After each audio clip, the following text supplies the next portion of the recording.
السلام علیکم ورحمۃ اللہ وبرکاتہ۔ جی ایک مسئلہ آیا تھا، میرے ساتھی بہت قریبی ہیں،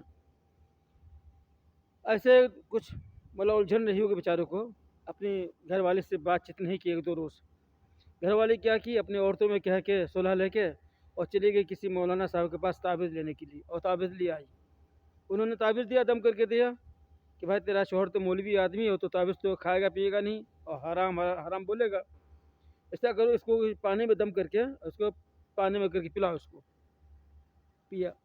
انہوں نے قریب 2000-3000 روپئے اس کو نذرانہ کے طور پہ عطا کیے، حالانکہ شوہر کی آمدنی ہے اور شوہر کو معلوم نہیں ہے، اور اس کی گھر والی اپنے شوہر کے اوپر خرچہ کر رہی ہے، کس وجہ سے؟ کہ تاکہ دونوں میں بات چیت ہو، لڑائی جھگڑا نہ ہو۔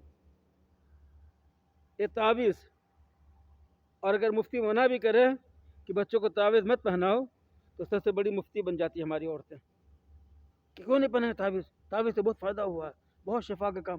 ارے ٹھیک ہے، قرآنی آیت ہے، شفا ہے، لیکن لٹکانا نہیں ہے، پڑھنا ہے اس کو، قرآن کو۔ طاقوں میں سجایا جاتا ہوں، تعویذ بنایا جاتا ہوں، گھور گھور کی پلایا جاتا ہوں۔ سمجھ میں نہیں آ رہی آپ لوگوں کو بھائی؟ تعویذ لٹکانے کے لیے نہیں نہ دیا اللہ تبارک و تعالیٰ نے، قرآنی آیت ہے، عمل کیجئے، پڑھیے، پڑھ کے دم کیجئے، مریض کو پلائیے، خود پیجئے، انشاءاللہ فائدہ ہوگا۔ لوگ گاڑی میں تعویذ لٹکائے رہتے ہیں، کیوں؟ میں تو حادثے سے بچ گئے۔ ارے حادثہ ہونا تو ہو کے رہے گا، تعویذ کیا کرے گا آپ کا؟ قرآن بھی رکھے رہتے ہیں بعض لوگ کہ حادثے سے بچ کے، ارے بھائی یہاں حافظ قرآن ماشاءاللہ گاڑی میں بیٹھا ہوا ہے، حادثہ ہونا ہوگا تو ہوگا ہی، موت لکھی ہوگی تو مرے گا ہی، تعویذ کیا بچا دے گا، قرآن کیا بچا دے گا؟ نہیں بھائی، کیسا سوچ ہے ہمارا؟ بتا بھائی جائے کہ بھائی بچوں کے گلے سے ایک تعویذ نکال دیجئے کہ نہیں فلانا مولانا صاحب نے دیا، مفتی صاحب نے دیا، شفا ہے، فائدہ ہے۔ لا حول ولا قوت الا باللہ، یہ ہمارا ایمان ہے۔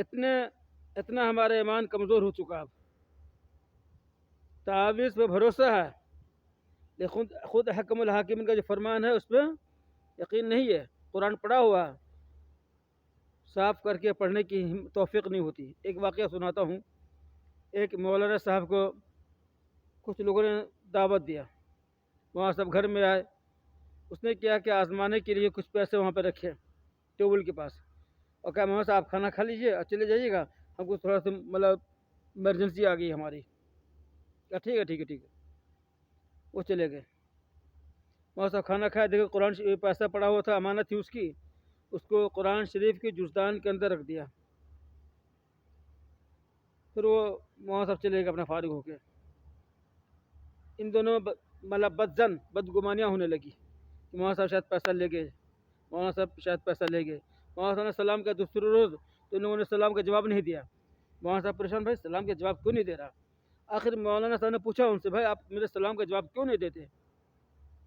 تو اس نے کہا حضرت آپ سے شکایت ہے۔ کیا شکایت ہے؟ کہ جی آپ آئے تھے میرے یہاں دعوت کھانے کے لیے، تو کچھ پیسے رکھے تھے ہمارے، کچھ رقمیں رکھی تھی، وہ آپ لے گئے اٹھا کے۔